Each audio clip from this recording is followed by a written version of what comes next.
There's a moment in history when everything changed. October 6th, 1927. Warner's Theatre in New York. The audience is watching a silent film with music, normal, expected. Then an actor named Al Jolson looks directly at the camera and speaks. Wait a minute, you ain't heard nothing yet. And the theatre erupts, not applause. Hysteria, screaming, crying, because for the first time, a shadow on a screen has a voice, an actual human voice, speaking to them. The 25-year age of silence ending in a single sentence. Some people said it was a disaster, the death of cinema as art. Others called it a miracle, the birth of something new. They were both right. It was an ending and a beginning. The moment we learned that movies could not just move, but speak. And once they started speaking, they never stopped. Welcome to the Cozy Explanation, where curiosity meets calm. Tonight we're exploring something almost everyone loves. Movies, but not the films themselves. Instead, we're discovering how humans all around the world learn to dream together in the dark.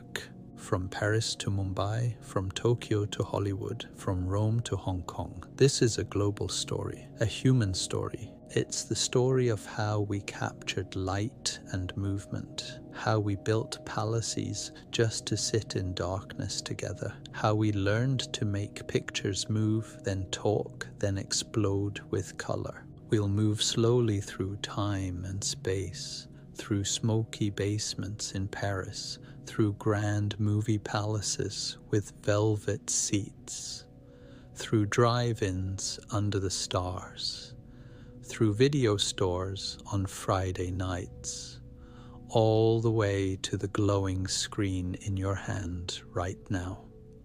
Tonight, we discover how the whole world learned to dream the same dream. Let's begin. Chapter 1. The first moving pictures. Imagine Paris in the winter, 1895. It's December 28th, a cold Saturday evening. You walk down the Boulevard des Capucines. The gas lamps glow softly against the dark. Your breath makes clouds in the frozen air. You descend stone steps into a basement room, the Salon Indien of the Grand Café. The air is warm here, thick with the smell of cigarettes and coffee. About 30 people sit in wooden chairs, curious, uncertain what they're about to witness. Two brothers stand near a wooden box, Auguste and Louis Lumière, inventors, dreamers. The lights go down. A beam of harsh white light cuts through the smoke. It hits a white sheet hanging at the end of the room. At first, the image is still, a photograph of a factory gate, black and white. Then something impossible happens. The gate opens. People begin to walk through it. Their dresses rustle. Their bodies move naturally. This isn't a painting. This isn't a photograph. This is life itself, captured, repeating, moving. The audience gasps. Some lean forward. Others touch their neighbors' arms. What is this magic? This was the first film they showed. Workers leaving a factory. 46 seconds of ordinary life made extraordinary simply because it moved. But the magic was only beginning. They showed 10 short films that night. A gardener getting sprayed by a hose, a baby eating breakfast, the wind rustling through trees in the background. That rustling captivated people as much as anything else. The leaves were moving, just like real life, but trapped in light. Then came the film that would become legend. A train station appeared on the screen, empty platform, quiet. In the distance, a steam locomotive emerged, small at first, growing larger, the smoke from its stack billowing, the wheels turning. It was heading directly toward the camera, directly toward the audience, closer, larger, filling the entire frame. The locomotive roared toward them, steel and steam and impossible reality. People recoiled in their seats. Some gasped. A few may have stood. The instinct was pure terror. This train would crash through the screen and into the café. Of course it didn't. But for that moment, the illusion was complete. This was the arrival of a train at La Ciotat station, one of the most famous films ever made, 50 seconds long. That night in Paris, something fundamental changed in human experience. For thousands of years, we had told stories around fires, in theaters, through paintings and books. But now we could capture reality itself, make it repeat, share it with rooms full of strangers, all seeing the same impossible thing at the same moment. The shared dream had begun. Before this, there had been experiments, magic lanterns that projected painted glass slides, optical toys like the zoetrope that made drawings appear to move when you spun them. In America, Thomas Edison had created the kinetoscope, a wooden cabinet where you hunched over, peered through a small hole, watched tiny figures dance inside, one person at a time, alone with the machine. But the Lumiere brothers had a different vision. They wanted everyone to see together, to share the experience, to make the impossible communal. Their cinematograph was portable. It was camera, printer, and projector all in one wooden box. Mechanical genius wrapped in elegant simplicity. That winter night, those 33 people left the Grand Café stunned. They had witnessed life captured in light, time made repeatable, the world made small enough to fit on a sheet. They walked back up those stone steps into the cold Paris night, but they carried something new with them. The knowledge that reality itself could now be recorded, shared, made eternal. The age of cinema had arrived. Chapter 2, the silent film era. The news spread like fire across oceans and continents, moving pictures. Within years, the novelty became an industry.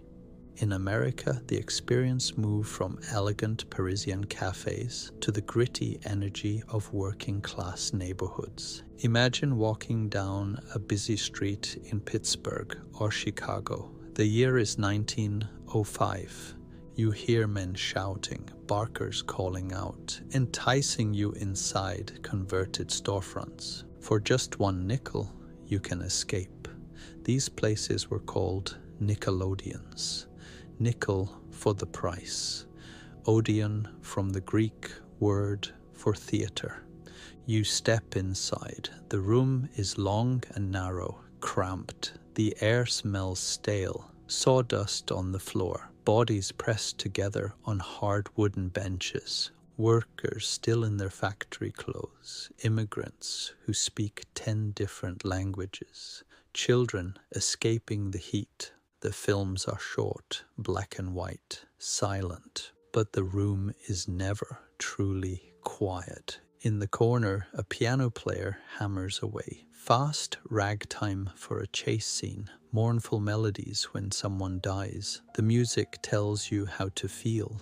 The projector purrs and clicks behind you. Mechanical heartbeat of this new entertainment, and the audience reacts loudly, gasping when the villain appears, laughing at physical comedy, shouting warnings to the hero.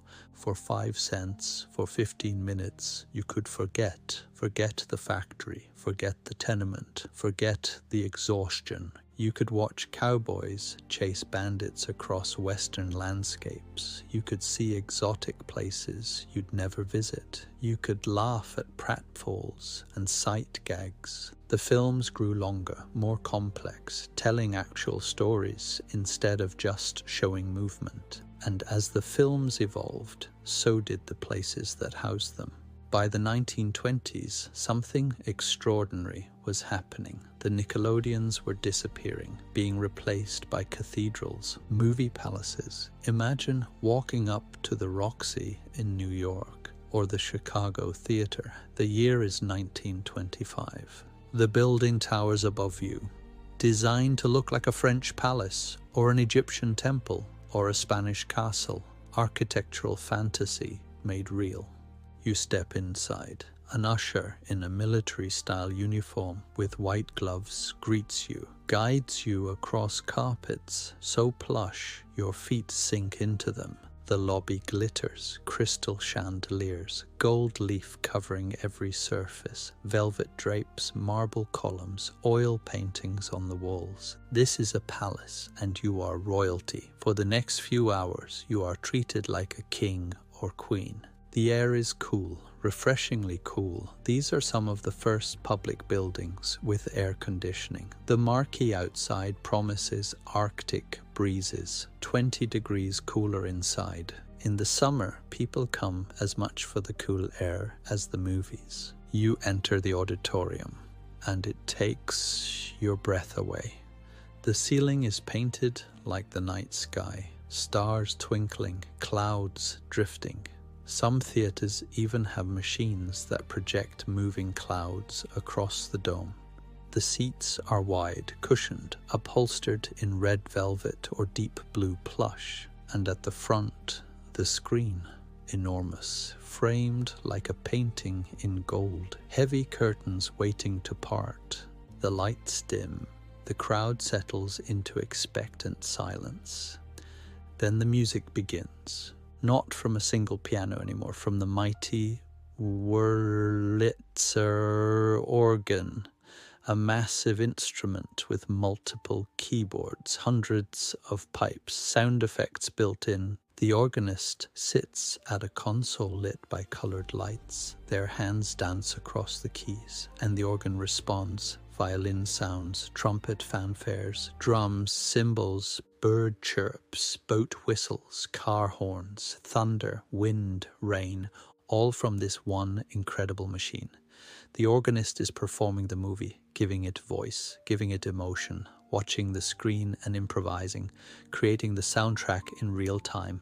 The curtains part, and the silent film begins. But silent is a misleading word. These films were never meant to be watched in silence. They were always accompanied by music, by sound effects, by the reactions of the crowd. What made them silent was the lack of recorded dialogue. The actors couldn't speak to you directly, not yet. So they learned to speak with their entire bodies. Charlie Chaplin, The Little Tramp, bowler hat, small mustache, cane, oversized shoes. He could make you laugh without saying a word, make you cry just by the way he walked. The tilt of his head, the expression in his eyes. In The Gold Rush, he's so hungry he boils his leather shoe, eats it like spaghetti, twirling the laces on his fork. The audience roared with laughter and understood perfectly. Hunger, desperation, survival, all without dialogue. Buster Keaton, the great stone face, never smiled, never showed emotion on his face, but his body told entire stories. He did his own stunts, incredible, dangerous stunts, the front of a building falling on him. He stands in the exact spot where the window frame falls around him, missing him by inches. Real building, real danger, the audience gasped. Mary Pickford, America's sweetheart, playing innocent young girls with golden curls. She became one of the first movie stars, one of the most powerful women in Hollywood, co-founding United Artists Studio. Rudolph Valentino, the Latin lover. Women fainted at his films, literally fainted. When he died, suddenly at age 31, tens of thousands attended his funeral. Some reportedly took their own lives in grief. These were the gods and goddesses of the silver screen. More than famous, worshipped. The visual language of silent film was poetry. Filmmakers learned to use shadows to show mood, close-ups to show emotion, wide shots to show scale and geography. In Germany, a movement called Expressionism created nightmares on film. The Cabinet of Dr. Caligari, 1920. The sets weren't realistic.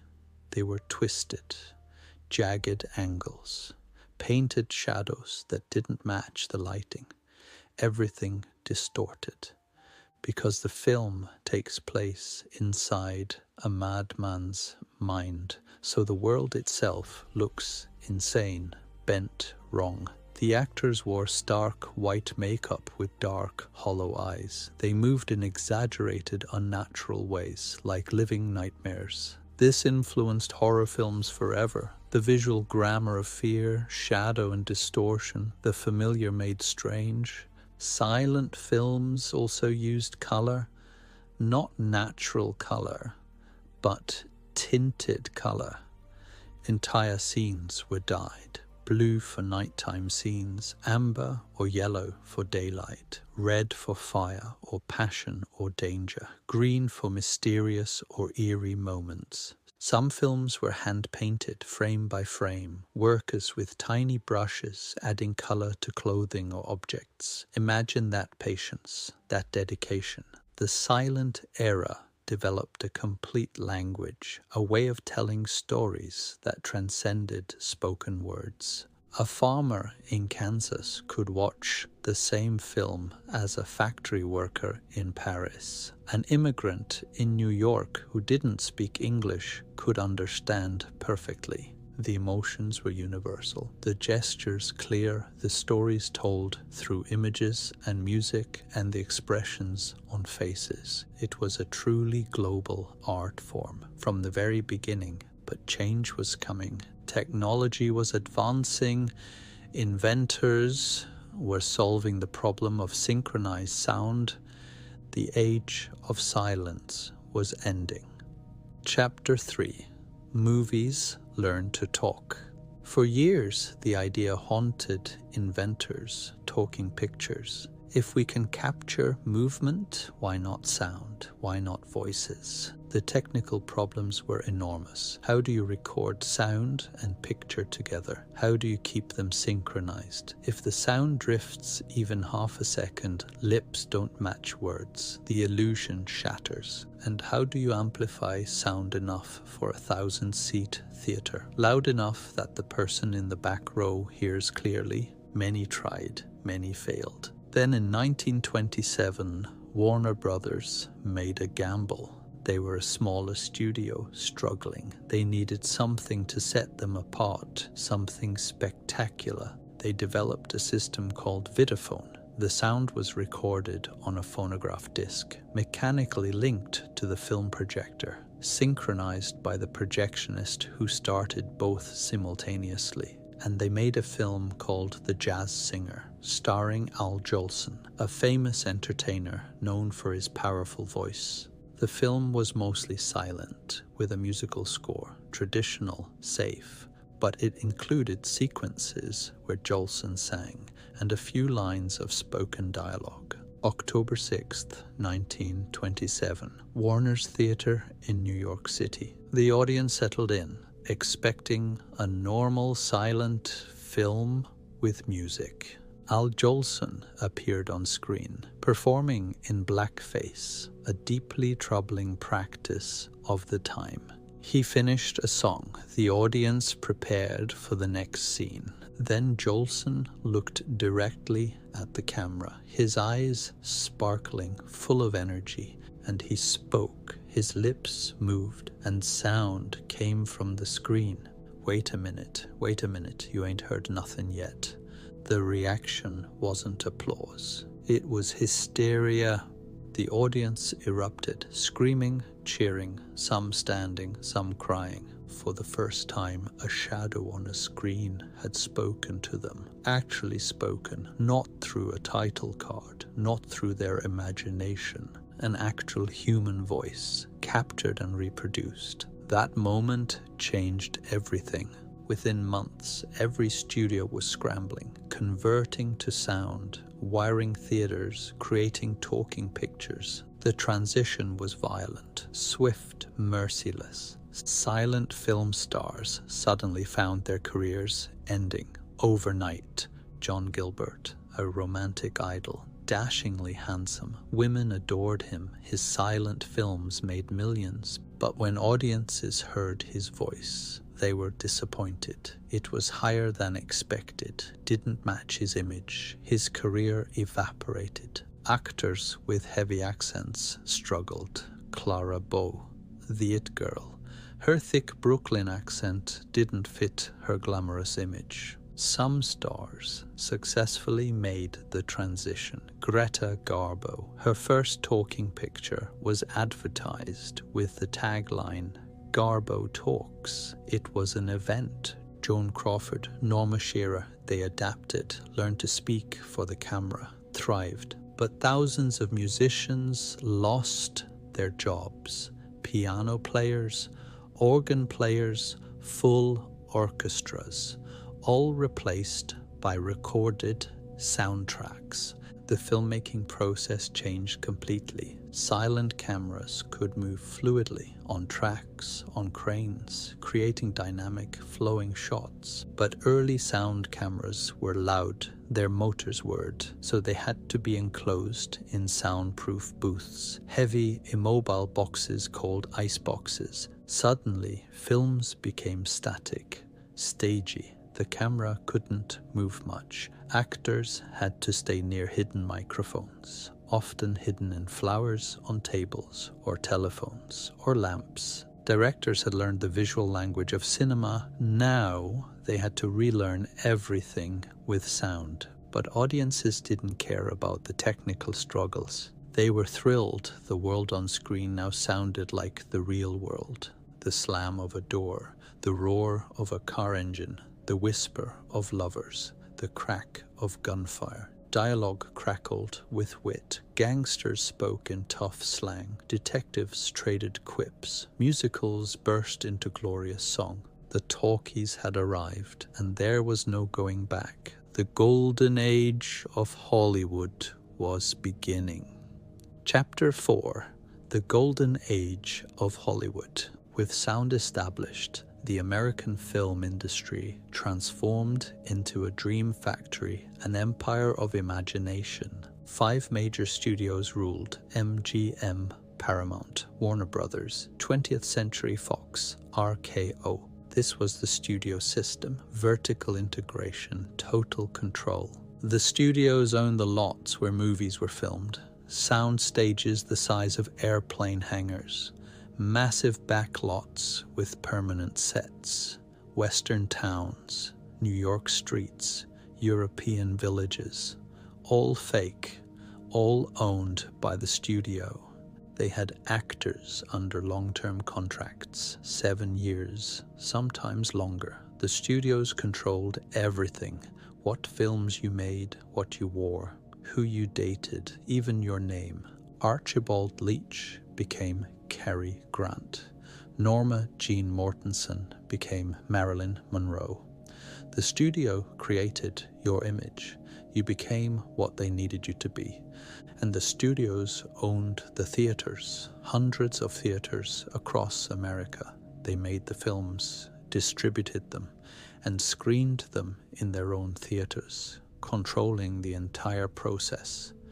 This was the era of the star system. Gods and goddesses created by the studios. Clark Gable, the king of Hollywood. Humphrey Bogart, tough guy with a code of honor. Katharine Hepburn, intelligent, independent, unwilling to play by rules. Bette Davis, fierce, uncompromising. James Cagney, electric energy in every movement. Fred Astaire and Ginger Rogers, pure elegance dancing in impossible luxury. Going to the movies in the 1930s and 40s wasn't just watching a film, it was an event, an experience. You bought your ticket, not just for the main feature, for a complete program. First, a newsreel, the Movietone News or Pate News, a booming announcer's voice. And now from around the world, images from across the globe, wars, political events, disasters, celebrations. This was how people saw the world before television, before the internet. The newsreel was your window to everything happening beyond your town. Then a cartoon. Mickey Mouse, Bugs Bunny, Donald Duck. The audience laughed, children and adults together. Animation was part of every movie experience.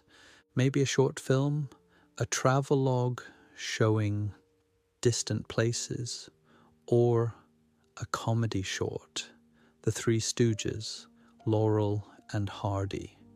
Sometimes a serial, Flash Gordon or Buck Rogers.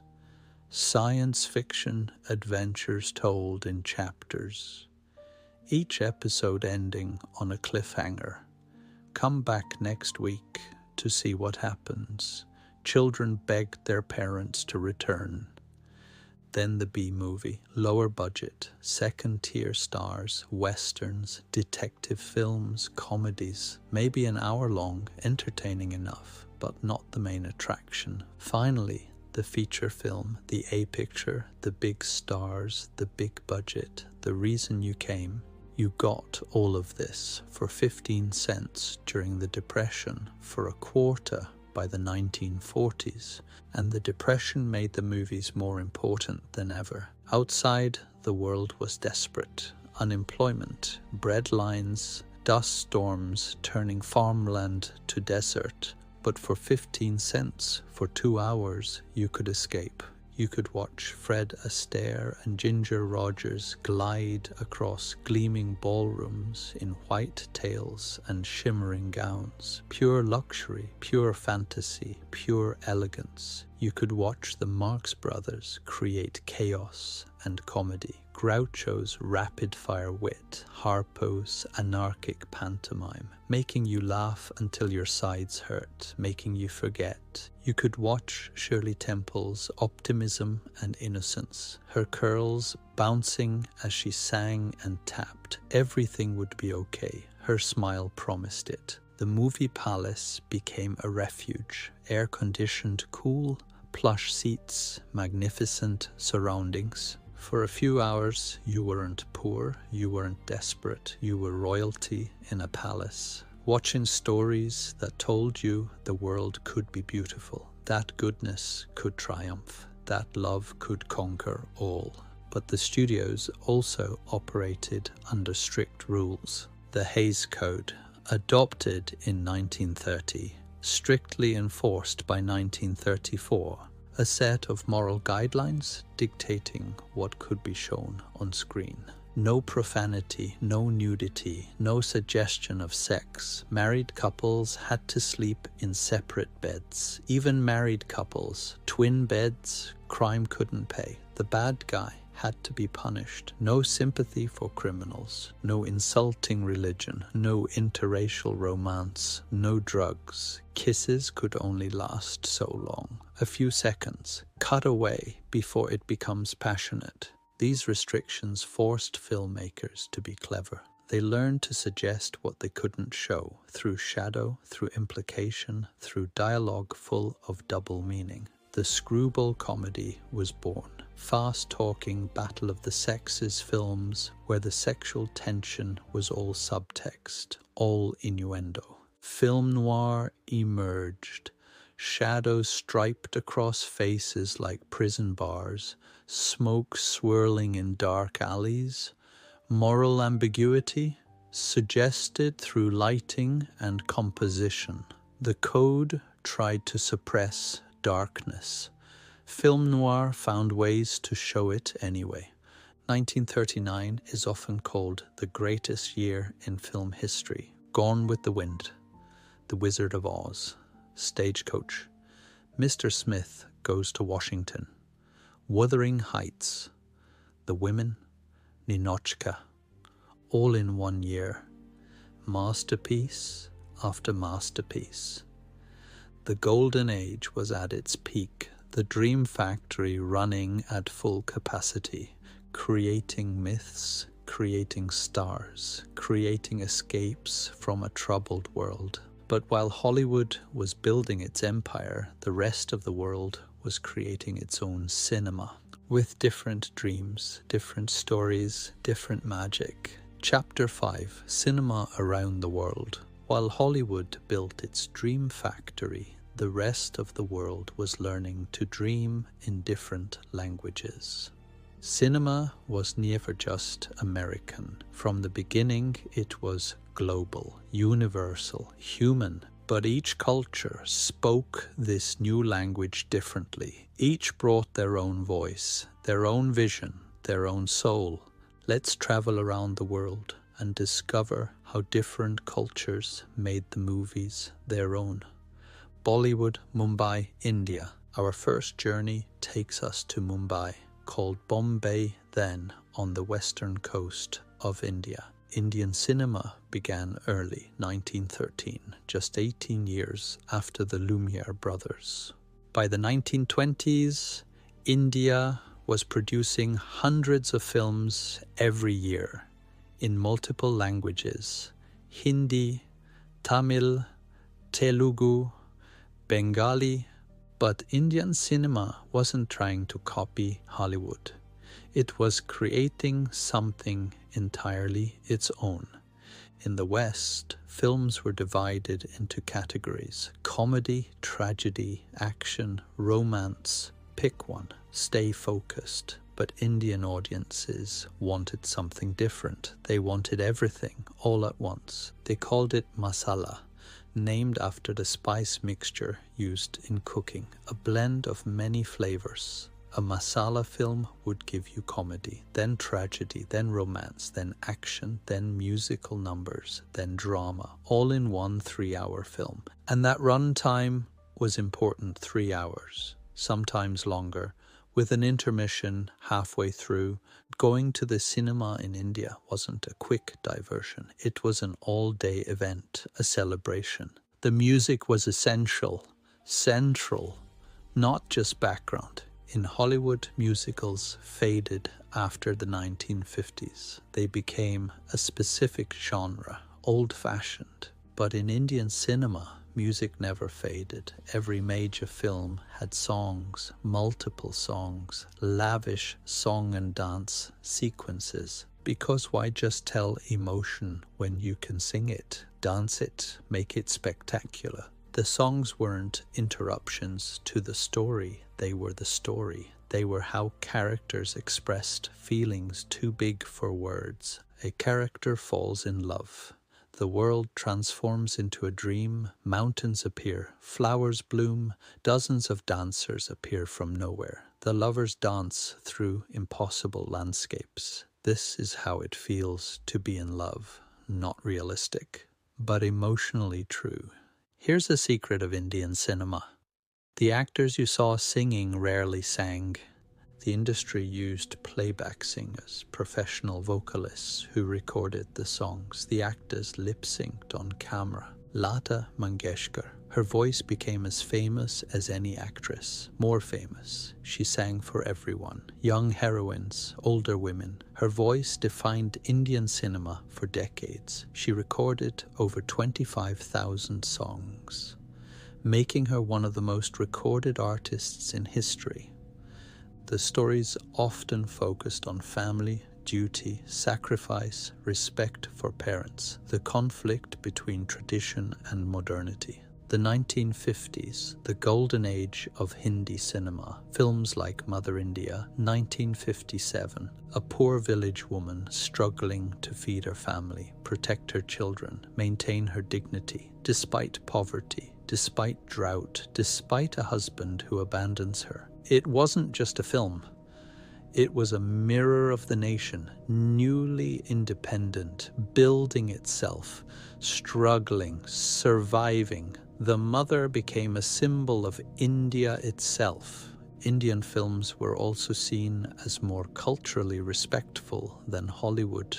In some African countries, audiences preferred Indian films because the characters dressed modestly, showed respect, had culture. Hollywood films were seen as shameless, too much kissing, too much skin. By the 1970s, the mood shifted. Salim Javed, a screenwriting duo, they created the angry young man character. Amitabh Bachchan, deep voice, tall, intense, playing working-class heroes fighting corruption, taking justice into their own hands. Films like Diwar, 1975, two brothers. One becomes a police officer, one becomes a criminal, both shaped by poverty, both trying to survive. Urban, gritty, angry, reflecting the frustration of ordinary people. Indian cinema felt big, emotional, unapologetic, colorful. Where Hollywood films might have one genre, one tone, Indian films had 10. All at once, and audiences loved it. Cinema that celebrated life in all its messy, emotional, musical complexity. Japanese cinema, Tokyo and beyond. And now let's fly east to the islands of Japan. In the early days of silent cinema, Japan created something unique, the benshi. While Western silent films played with piano accompaniment, Japanese theaters had live narrators. The benshi sat beside the screen, provided voices for every character, explained the plot, added commentary, made jokes. They were performers, artists. Some became more famous than the actors on screen. People would go to a film specifically to hear their favorite benshi perform it. This connected cinema to ancient Japanese traditions, storytelling, oral performance, the blending of old and new. As sound arrived, the benshi resisted. They didn't want to be replaced, but eventually talking pictures won, and Japan entered its golden age. The 1950s, Akira Kurosawa. Say it slowly. Akira Kurosawa. One of the greatest directors who ever lived.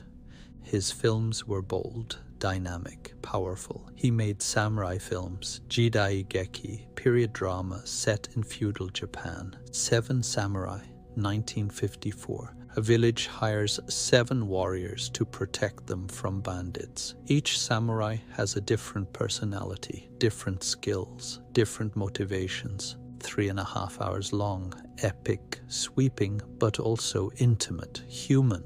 The battle in the rain at the end, mud everywhere, rain pouring, men fighting and dying, the camera capturing every moment, the chaos, the tragedy, the cost of violence. It influenced filmmaking worldwide. Hollywood remade it as The Magnificent Seven, setting it in the American West. But Kurosawa wasn't just about action, he was about composition, beauty, the use of weather, rain, wind, fog, mist. He used them as dramatic tools, not just background. A fierce wind during a tense moment, rain during a battle, the weather reflecting human emotion. His editing style influenced everyone, including George Lucas. Star Wars borrowed heavily from Kurosawa's The Hidden Fortress, the structure, the visual style, the wipe transitions. But Japanese cinema wasn't just Kurosawa, it wasn't just samurai.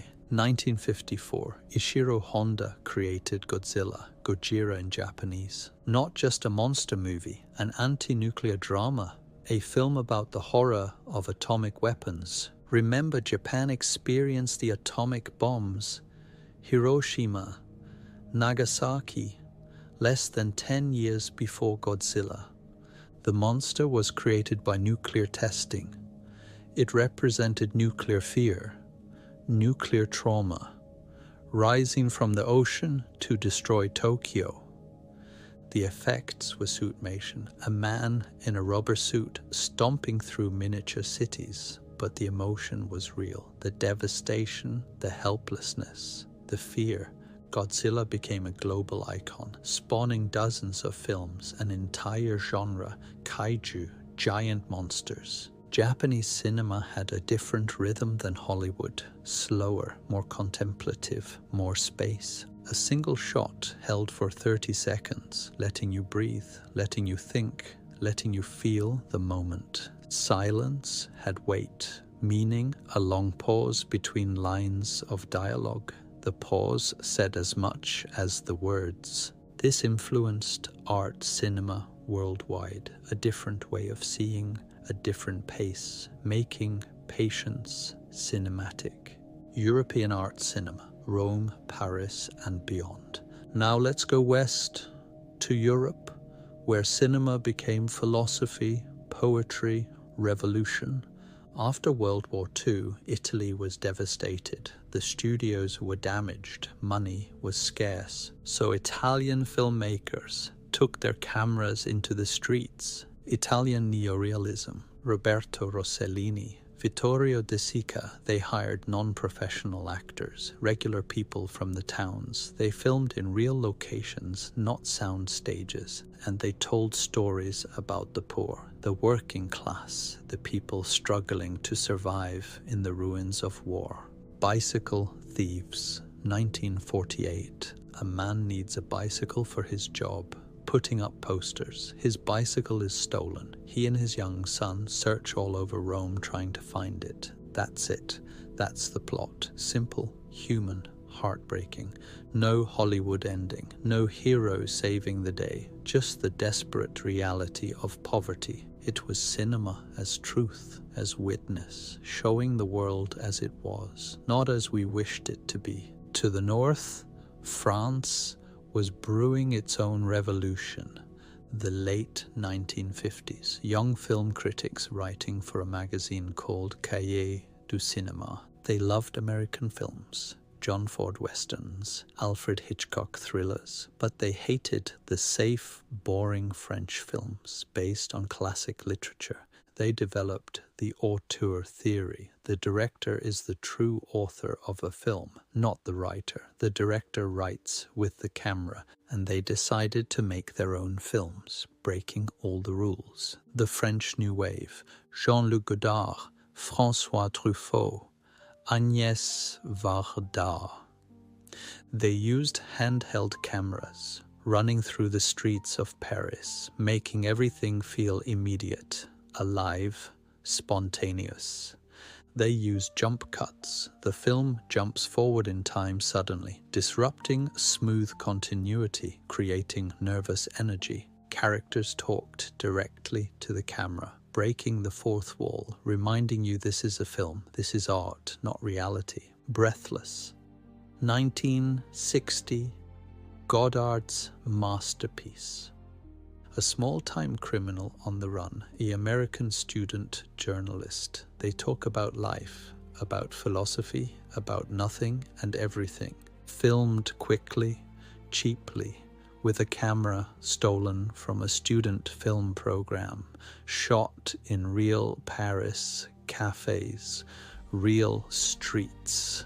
It felt revolutionary, free, like anything was possible. European films asked questions. They didn't always provide answers. Federico Fellini in Italy, making dreamlike films about memory and fantasy. Ingmar Bergman in Sweden, making existential dramas about death and faith. The Seventh Seal.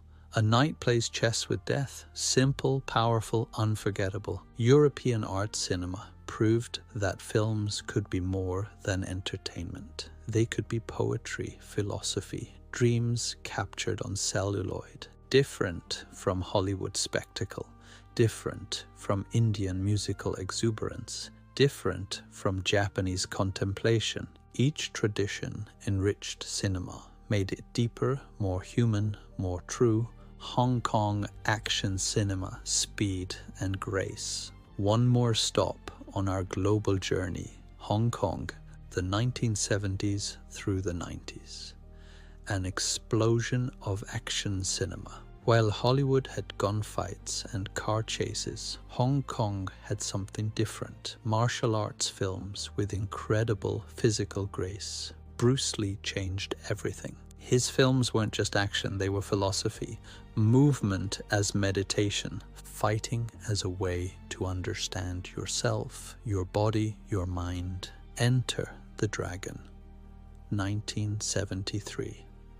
Lee moved with speed that seemed impossible, precision, power, every movement deliberate, beautiful, deadly. He became a global icon. His films played everywhere. India embraced his style. Bollywood started including martial arts. But Hong Kong cinema was more than Bruce Lee. Wire work, actors suspended on wires, flying through the air, defying physics, dream logic, bodies moving in ways that seemed impossible, landing on rooftops, running up walls, floating. Jackie Chan came later, combining martial arts with comedy, doing his own stunts, actually getting hurt, building falls and crashes into the choreography.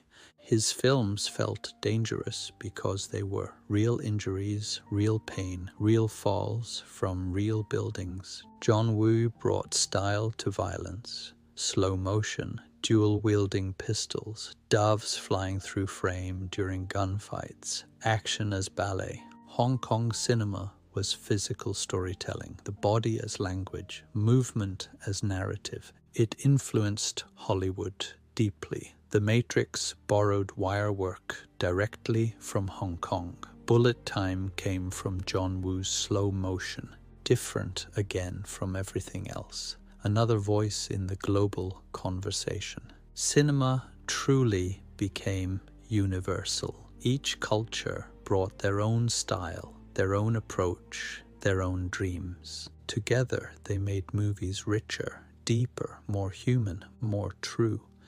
Chapter 6. The Color Revolution. While the world was exploring different ways to tell stories, technology was evolving. Sound was the first revolution, but color was coming. Actually, color had existed from the beginning, just not natural color. Early silent films were often hand-tinted, workers with tiny brushes, painting each frame individually. Imagine that patience, that dedication, 24 frames per second, thousands of frames per reel, or entire scenes were dyed, dunked in colored chemicals. Blue for night, amber for day, red for fire, green for mystery. But these weren't natural colors, just washes, tints, artificial. True color, natural color. That required something more complex. Technicolor. The name sounds magical, and it was. The process used a massive camera, running 3 strips of black and white film simultaneously, each strip filtered to capture red, blue, or green light. Later in the lab, these 3 strips were combined, printed onto special film, creating full color. But this process was expensive, incredibly expensive. The cameras were huge, heavy, hard to move, and the filming required enormous amounts of light, blinding light, hot light. Only the biggest studios could afford it, and they used it for special films, prestige pictures, spectacles. The year 1939 marked the explosion of Technicolor.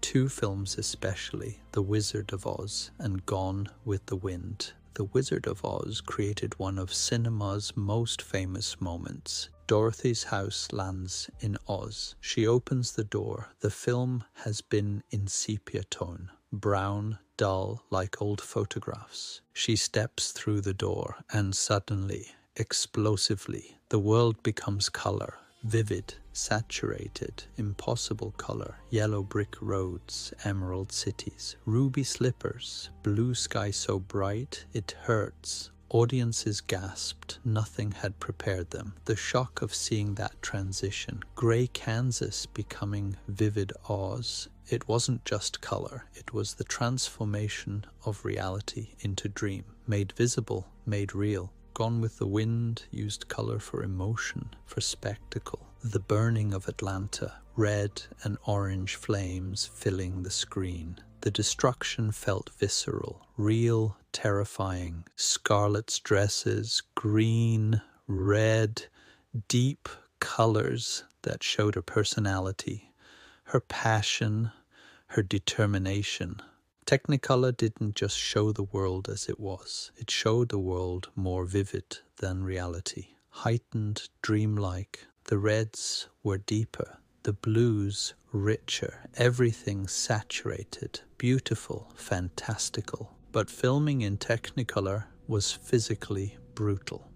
The Wizard of Oz set was lit so brightly that temperatures exceeded 100 degrees, 40 degrees Celsius. Actors in heavy costumes. The Cowardly Lion in a real lion fur costume.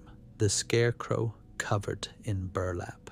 The Tin Man in metal makeup. They fainted from the heat, needed oxygen between takes, but they endured because the result was magic.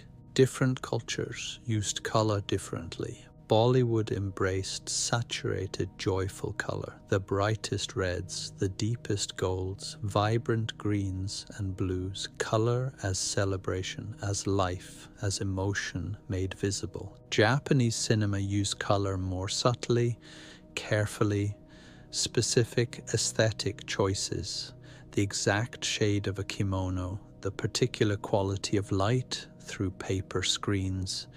Hollywood used color for spectacle, for musicals, for historical epics, for westerns with vast blue skies and red desert rocks. But black and white didn't disappear. It became an artistic choice. Film noir stayed black and white intentionally. The shadows, the moral ambiguity, the darkness, it needed the absence of color. Some directors today still choose black and white because it creates a different mood, a different feeling, a different time. Color transformed cinema, made it more like our dreams, our imaginations, our memories. But the magic wasn't in the technology, it was in how filmmakers used it to tell stories, to create emotion, to make us feel. Chapter 7. Movies Come Home. By the 1970s, something was changing. The experience of cinema was leaving the palace, coming home. First came the drive-in theater. Imagine America after World War II. Families moving to suburbs. Cars everywhere. The car as freedom, as identity. Someone had a brilliant idea. Why not watch movies from your car? The first drive-ins appeared in the 1930s, but they exploded in popularity in the 1950s and 60s. Picture a summer evening, 1958, small-town America. You pile into the family car. Mom, dad, kids in pajamas, maybe the family dog. You drive to a field at the edge of town. A giant screen looms against the darkening sky. Rows and rows of cars facing it. A small playground near the concession stand where children run and play before the movie starts. You park. The speaker hangs on a metal pole. You unhook it, hang it on your car window. Tinny sound, but magical somehow. The concession stand sells hot dogs, popcorn, soda. You walk there during the break between movies. Most drive-ins showed double features. As darkness falls completely, the screen lights up. Previews, cartoons, then the feature. You're watching under the stars. The moon competes with the screen. Moths and June bugs flutter in the projector beam. Kids fall asleep in the back seat. Parents relax in the front. Privacy, comfort, community, all at once. Teenagers loved drive-ins for different reasons. They called them passion pits, a dark car, privacy, romance. The movie secondary to the experience. At their peak, over 4,000 drive-ins across America, a uniquely American experience. Under the stars, in your car, together with hundreds of other families doing the same thing. But television was growing, becoming more popular, more accessible. By the 1960s, most families had a TV, black and white at first, then color. Hollywood panicked. People weren't going to theaters as much. They were staying home, watching TV. So Hollywood made movies bigger, more spectacular, things TV couldn't match, widescreen formats.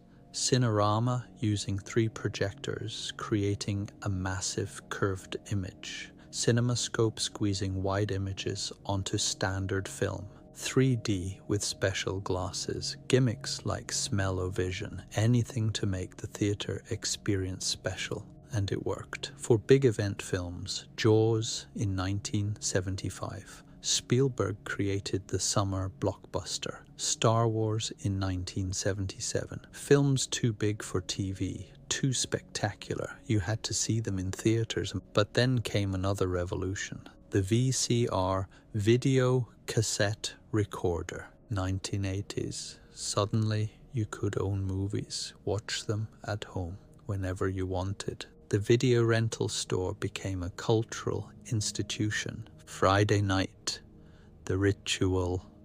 You walk into Blockbuster Video or your local independent shop. The smell of plastic cases and carpet, fluorescent lights, aisles and aisles of tapes in plastic cases, new releases on the back wall, hundreds of them, but many are rented, empty spaces where popular titles should be. You browse, reading the backs of boxes, judging movies by their covers, the artwork, the tagline. You see a movie you want, you check the shelf, empty, disappointment, you put your name on the waiting list, or you search nearby. Sometimes a returned copy is hiding behind another box. You find something, maybe not your first choice, but it'll do. You bring it to the counter, hand over your membership card. The clerk scans it, you pay. A few dollars for a few days. Be kind, please rewind. The sticker on every tape. You take it home, pop it into the VCR. The tracking lines appear at first. You adjust. The picture clears. The FBI warning, then the previews for other movies. You could fast forward through them or watch them, discovering films you might rent next time. Then the movie, and you can pause. Go to the bathroom without missing anything. Revolutionary. You can rewind, watch a favorite scene again and again, study it. Kids watch the same movies hundreds of times. Parents groaned, but also loved the family time. Everyone on the couch sharing popcorn together. The VCR democratized film, made movie history accessible. You could rent classics, foreign films, documentaries, things that never played in local theaters. Small towns suddenly had access to the world's cinema in a plastic case for a few dollars for a few days. Then you had to return it, drive back to the store, drop it in the return slot, sometimes late at night. The slot inside made a satisfying thunk. Late fees if you forgot, the dreaded late fee, driving back in panic to avoid them. The video store became a social space. You'd see neighbors, talk about movies. The clerks knew everything, recommended hidden gems. But it was the beginning of the end for movie palaces, for drive-ins, for the communal experience. Cinema was becoming private, personal, individual. You could watch alone, in your pajamas, eating whatever you wanted, in your own home. More convenient, but less special, less magical. The palace had moved into the living room, gotten smaller, more accessible, but also more ordinary. Chapter 8. The Digital Age. As the 20th century ended, film itself started to disappear. Not the art form, the physical medium, the celluloid, the chemicals, the mechanical shutters. Everything was becoming code, data, digital. It started with special effects, computer-generated imagery, CGI, Jurassic Park, 1993. Spielberg again, revolutionizing cinema again. Dinosaurs that looked completely real, their skin rippling. their weight apparent, moving naturally among human actors. Some were practical animatronics, massive mechanical puppets, but others were digital, created inside computers. The T-Rex in the rain, the Gallimimus stampede, all CGI. Audiences couldn't tell which was which. The blend was seamless, the effect was magic. Dinosaurs lived again, on screen, real enough to touch. Then came Toy Story, 1995. The first feature film created entirely inside a computer, every frame calculated, rendered, perfect. The camera was now virtual. It could move in ways real cameras couldn't, through impossible spaces, at impossible speeds, following impossible paths. The colors were mathematically perfect, the lighting simulated by algorithms. No physical lights, no physical sets, no physical film. Cinema was becoming weightless, ethereal, pure light and mathematics. By the 2000s, everything was changing. Digital projectors replaced the old film projectors. The mechanical rattle stopped. The flicker disappeared. Steady, perfect light. No more cigarette burns. Those circles that appeared in the corner of the frame, signaling the projectionist to change reels. No more reel changes at all. No more scratches, no more dust, no more degradation. Digital files didn't wear out. The 1000th showing looked identical to the first. But something was lost, some of the magic, the knowledge that this was physical, fragile, light passing through actual film. The imperfections were part of the charm, the warmth, the humanity. Films like Avatar in 2009 pushed digital filmmaking to new extremes. Entire worlds created in computers, motion capture technology, actors' performances digitally transferred onto alien bodies. 3D returned, better than the 1950s version. Digital 3D, more subtle, more immersive. Filmmakers could now show anything imaginable. No practical limitations. Want a million-strong army? Created digitally. Want to fly through space? Render it. Want to age an actor 50 years or make them young again? Software can do it.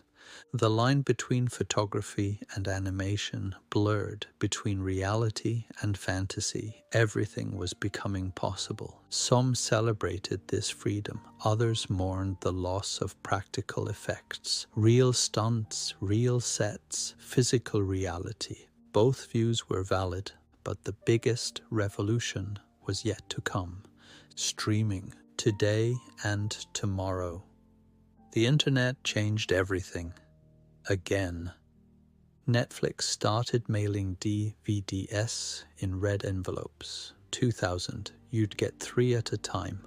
Watch them, mail them back. No due dates, no late fees, simple, convenient. Then streaming began. 2007, 2008. Suddenly, libraries of films available instantly on your computer, your TV, your phone, your tablet.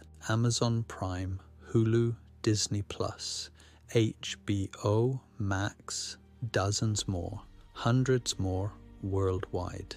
Infinite choice, anywhere, anytime. We watch alone more often now.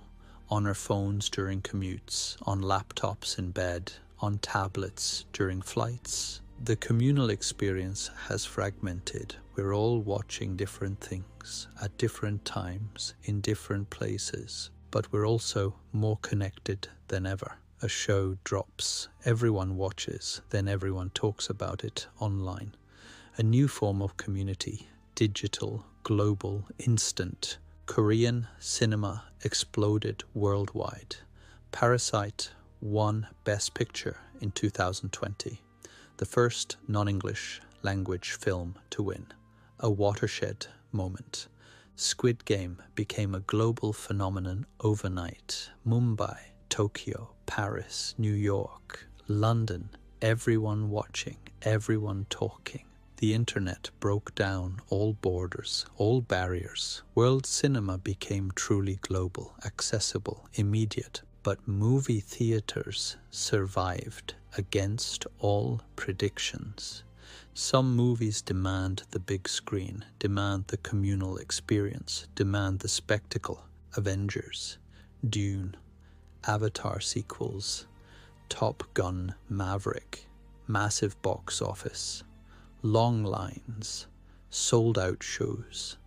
People missed gathering in the dark, missed laughing with strangers, gasping together, sharing emotion with a room full of people. The pandemic closed theaters worldwide in 2020. Everyone wondered, will they survive? Will they come back? They did, slowly at first, then strongly, because something essential remained. The human need to share stories, to dream together, to feel together in the dark. Theaters adapted, luxury recliners, reserved seating, full restaurant menus delivered to your seat, IMAX screens bigger than ever, laser projection, sound systems that vibrate your chest, making the theater experience special, premium, worth leaving home for. The magic remains 130 years after that first train in Paris. We still love stories, still crave wonder, still want to escape, to dream, to feel. The technology has changed completely, from hand-cranked cameras to computer servers, from Nickelodeons to streaming on phones. But the need hasn't changed. The human need to watch, to imagine, to lose ourselves in stories together. From Paris to Mumbai, from Tokyo to Hollywood, from every corner of the earth, we learned to dream the same dream, but in beautifully different ways. And that's the true magic of cinema. Not the technology, not the techniques, but the shared human experience, the connection, the wonder. We still gather in the dark, or we watch alone but feel connected, and we dream together, just like those 33 people in that basement in Paris. December 28th, 1895, watching a train rush toward them, gasping at the impossible made real. We're still gasping, still dreaming, still believing. Chapter 9, Sleep Well. And so the story brings us here, tonight, to you, watching this or listening, as you drift towards sleep. 130 years of cinema. From Paris to today, from every corner of the world. So many voices, so many dreams, all using light and shadow, sound and silence, color and motion, to tell us who we are. Tonight, as you drift off, you're part of this story, this ancient tradition, only 130 years old, but feeling eternal already. Finding comfort in stories, finding wonder, finding escape, finding connection. From the Lumiere brothers to streaming services, from silent films to digital everything. The technology changed completely, but the magic stayed the same. We still want to dream together in the dark, and tomorrow, or next week, or next year, that magic will continue. New stories, new voices, new dreams, from every culture, every country, every human imagination, making us laugh, making us cry, making us think, making us feel the way cinema always has, the way it always will. Next week, we'll explore something completely different, but for now, rest. Let these images drift through your mind. Movie palaces with chandeliers, drive-ins under stars, video stores on Friday nights, screens glowing everywhere now. All part of the same story, the human story, told in light. May your dreams be full of wonder tonight, full of color and movement, full of stories that matter to you. From Paris to Mumbai, from Tokyo to Hollywood, from ancient Nickelodeons to your phone right now. Thank you for dreaming with me tonight. Sleep well. Until next time, good night.